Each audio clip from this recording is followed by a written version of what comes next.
I believe that the hand of God was upon me because I forgot about everything. I forgot the money, I forgot the equipment, I forgot my life, that life that I was living, and I just decided I will just follow Jesus.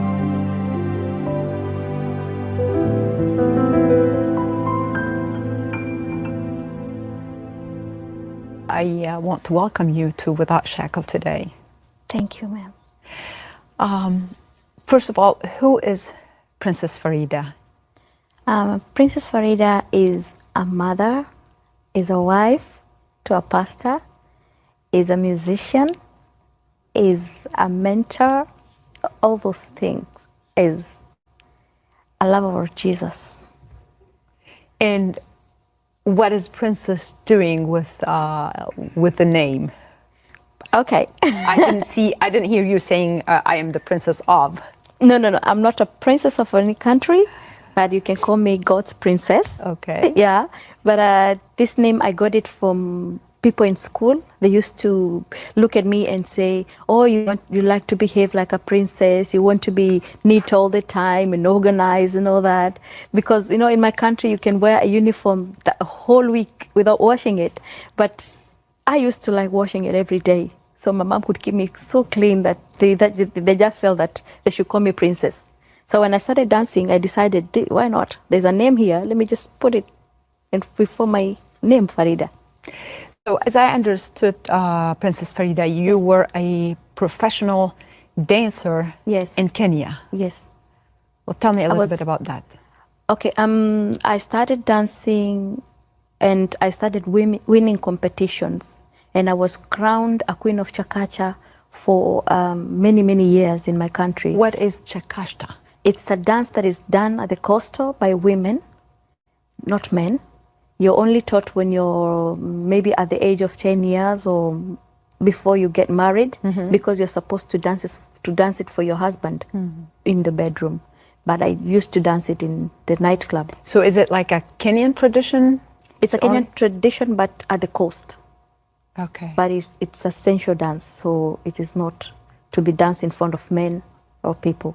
But I took what was in the public. I took what was private. I brought it to the public. So it was supposed to be danced only in the bedroom, only for the husband. Yes. But you became a professional dancer for that dance of Chakacha. Yes. And in the public. Yes, and I was crowned the queen in Kenya. Yes, I kept defending my crown all the time because of that dance. And yet, as you said, it's a sensual dance. Yes. But Princess Farida, as I know, when you were a professional dancer, you were a Muslim, wearing the hijab. Yes. How did that work together? Okay, what I used to do is my parents never knew that I was a dancer. So for almost a year, I used to hide myself with my sister at night when they go to bed. We take our hijabs and just run out of the house and go to nightclubs until the morning, until 4 in the morning. So we come back when they're still asleep. Until one day they saw me in the newspapers that I had won. So that's how they came to know that I was dancing. But they never knew. Yes. So in the day, in front of your parents' eyes, you are this devout Muslim wearing the hijab. Yes, and praying 5 times. Praying 5 times a day. On Fridays, going to the mosque without fail. Okay. And reading the Quran in Swahili. And how could you reconcile these two lives together? You know, like that life of, especially in Islam, where women they don't have their freedom. They cannot be in public places. They cannot be at a nightclub dancing, while in the day they're wearing the hijab. And so, where were you at with your religious walk back then? Like, what did you think of God? What did you think of the Quran? What did you? Okay. When you were like doing the doing dancing. all that. Yes. To me, everything was pretense, because I could also see with my cousins and some of my aunties pretend to be these strict Muslims, but then they're not, because they will hide and go to the market, they will hide and go to the cinema halls, they will hide and go to dates with boyfriends without the knowledge of the parents. So for me, I took from them. I said, "Oh, it's not a big deal. So I can still do this and pretend to be strict in prayer and reading the Quran and still do my stuff in hiding." So you saw that you were not the only one who was living a false life or a fake life, but everyone around you was doing the same thing. Yes, they were. They're not honest in their living. Well, they are pretending to be devout Muslims, but at the same time doing the things that any person who have their freedom want to do. It's true, because you find that every time you're very strict with something, people will want to break that rule. Yeah, that I came to know. That when something is very strict, everything is don't, people want to know, why are you saying no? Yeah, so they'll break that. So that is what happens. I'm not afraid to say that many Muslims live that life of pretense. Because one, they don't even understand what they're praying. Let's go back a little bit to the dancing. So here you are, this covered up Muslim devout woman in the day, and at night you sneak to the nightclub and you dance, and you become #1 dancer in Kenya. Yes. So when the public saw that, what was the reaction, and how did it affect you? Oh, okay. When my daddy saw that in the newspapers, he was very mad, because that morning I came back from the club and he had bought the newspaper. I pretended I was sleeping and he came and hit me with that newspaper. My mom was yelling everywhere. So I didn't know what to do, but they beat me up. They beat me, threw me outside with my clothes. They said, "You cannot do this as a Muslim lady doing that." And because in nightclub, you dance with your tummy outside. Right, and you have showing. So when my dad knew that they beat me up, they chased me out, but after like 24 hours, they took me in again because I was crying a lot and I refused to go anywhere, because I felt if I go to my aunties or any other person, I will become a bad girl. And I didn't want that, because I never used to smoke or drink. I just said, let me just dance, because this is a talent that God has put in me, and let me use it. So when that came in the open, that I am the queen, and they wrote Malindi Girl Takes It All, that was very bad for me, because they felt like I've let them down, and like almost like a prostitute. I didn't deserve any respect anymore. But so you lost the family respect. Yeah, I did. And how did that affect you? Oh, for me, I didn't care. You didn't care? I didn't care because Why? I had won. I was famous. And immediately I won the competition. I started traveling out of the country. Okay. So I could stay like 3 months, 6 months, a year out of the country. So when my parents started seeing money coming in, they accepted. He said, yes, and now I'll let you dance. I will let you dance because I've seen you don't drink, you don't smoke, you don't do prostitution. Because that's what many dancers do. After you perform, you go out with a man. Okay. Guy, and wake up in the morning somewhere you do not know. So he let me dance. So now your father was okay with you not being veiled, with you not being covered, with you dancing in front of man? Yes. He was okay with all of that. And then I used to bring a lot of money home. I paid for my school fees, my brothers and sisters' school fees.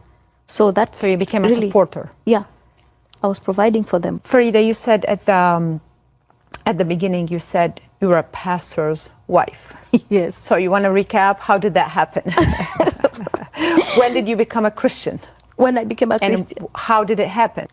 I tell you, I used to watch Christian programs at night. I could hide, and in the middle of the night, I could just watch and pray the sinner's prayer. But when nothing happens to me, I'd say, okay, I'll pray tomorrow. Because I thought it's dramatic. Hold on. So, in the day, you wear the niqab, yes. You go to the mosque. Yes.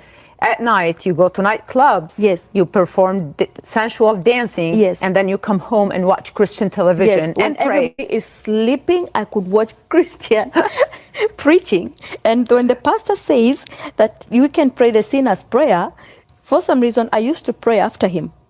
Why? But then I thought it could be dramatic, or something that I could fall, or something I could just feel something, or I could change. So I could pray and then go like, nothing has changed. Maybe tomorrow.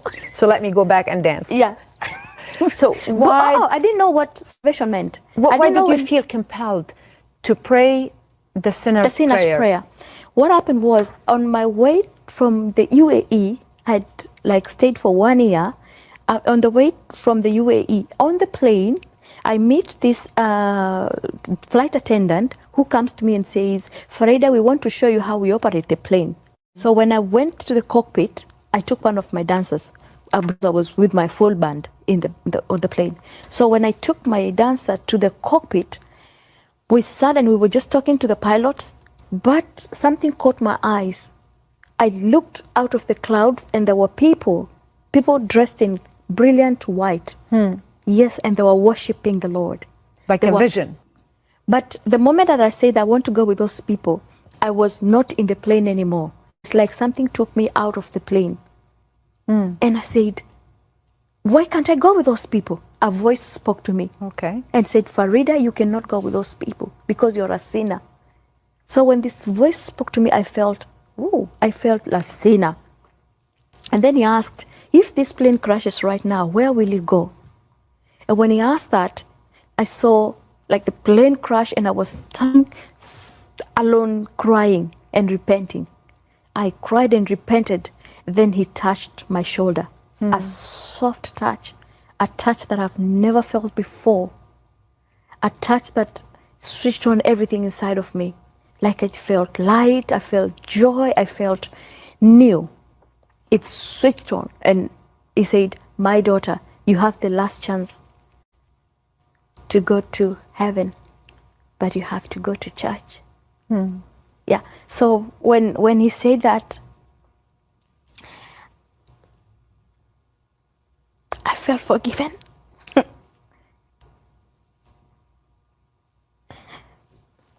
Wait, sorry.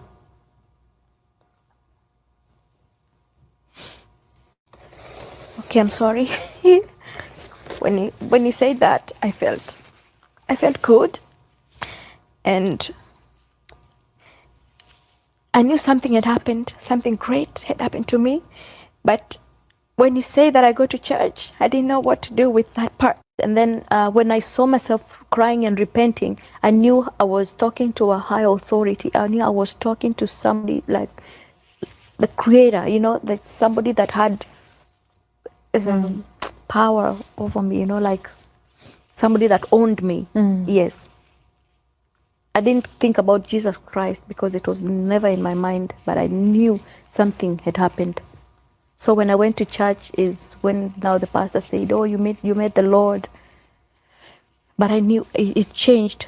When I received Christ on the plane, everything, just changed completely. So I just went to church after 3 days and prayed the sinner's prayer. And from that day, I walked the Christian walk. What did you do?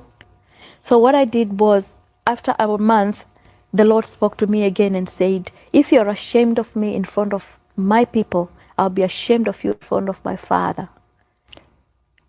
I knew after some 2 years or so is when I knew that was a word from the Bible.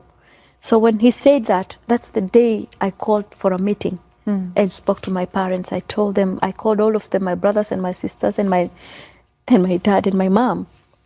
But I was careful. I didn't sit around with them. Yeah, I was a bit far because I knew things will happen. So when I announced that from today I'm a Christian, and then I will not be dancing anymore, they thought I'm going crazy.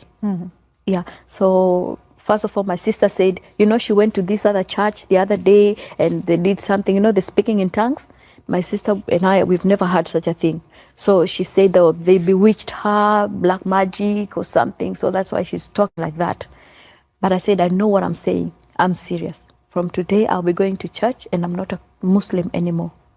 My dad wanted to hit me. My brother wanted to beat me up. But I kept my distance. So my mom was very careful to hear what I'm saying. She really wanted to understand.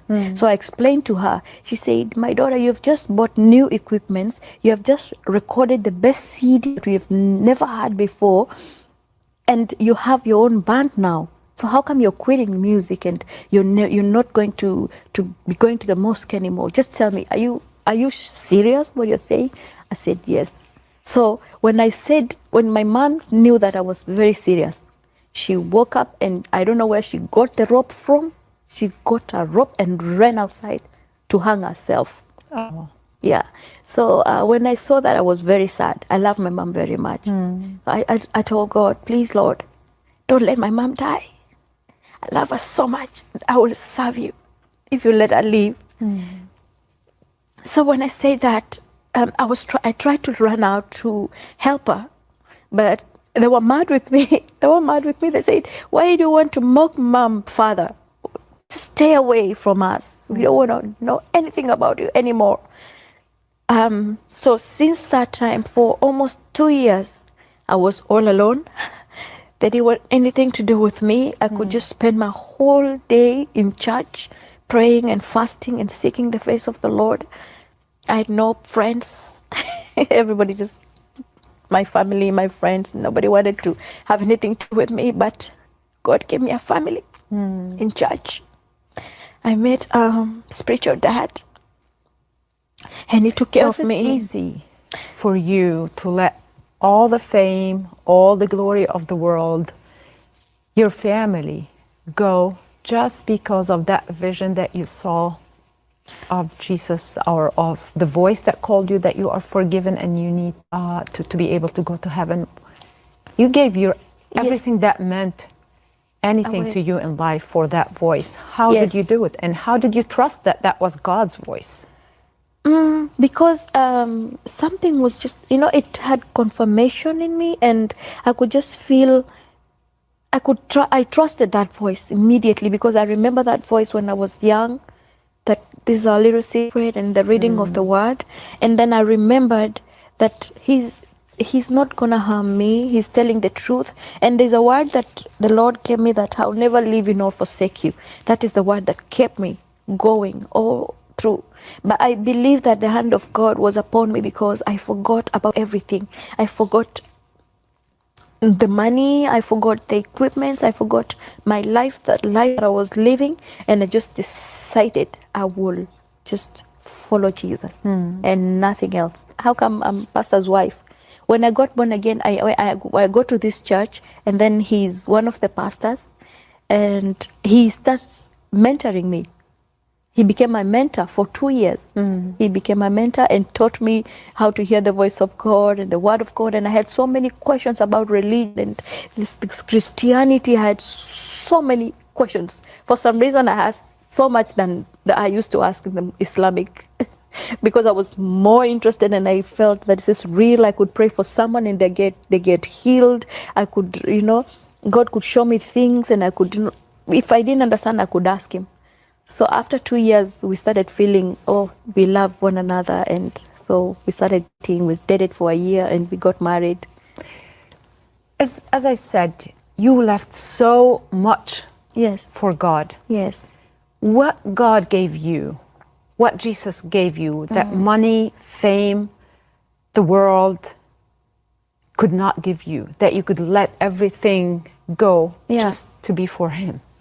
What I can say is I got peace. There is something that the world does not have, is peace. Even with these celebrities you see around, they are famous, but when they are alone, they cry. Because that's what I used to do. Did you cry? I used to cry. Why? Behind the stage, I used to cry for nothing. You just feel like it is too much, and people are expecting too much from you, and you can't give them more. So that void that only Jesus fills is the thing that is lacking in the people of the world. So once it's filled, you don't look normal. That's what happened to me. After Jesus filled the void, I used to feel empty and all that. So I didn't want anything else. The things of the world, I count them as dung, because I know God has taught me how to live by faith. I've left so much. Fame. If it is fame, I tasted fame. If it is money, I walked in money. But God promised me. I actually had 4 accounts, 4 bank accounts that had a lot of money. But for some reason, I went to check my accounts and there was no money. And Jesus told me, don't look normal. I did not give you that money. Now I'm teaching you how to live by faith, and I will give you more after I teach you my ways. Seek after my kingdom first, and the rest shall follow. And after my righteousness, the rest shall follow. So that's what I did. I obeyed. And you told me that you have a ministry with your husband. What kind of ministry do you do? yeah, we go to churches and universities, colleges that we're invited, and we also mentor young women. We mentor young girls that are going through stuff like rape, and they go in silence. They don't talk to anyone, and we get them from the streets also, the prostitutes. And I even have 13 kids born from the ministry, from my ministry that we do with my husband, that are the girls that we have stopped from aborting. We have 13 children in the Princess Farida Foundation that actually was birthed here. How does Princess Farida sing for the Lord now? Now You want to sing for me? How, yeah? Yes. There's this in song Swahili? in Swahili. Yes. There's this song that I wrote. It was my almost the second album, and it talks about I cannot live without Jesus. Yeah, there's no way I can live without Jesus. So it goes like, maisha bila wewe, maisha siyawezi. Maisha bila wewe, Yesu ni maisha siyawezi. Maisha bila wewe, maisha siyawezi. Maisha bila wewe, Yesu ni maisha siyawezi. Wow. Yeah. So that means I cannot live Yeah. without in Jesus. Farida, that's the new me.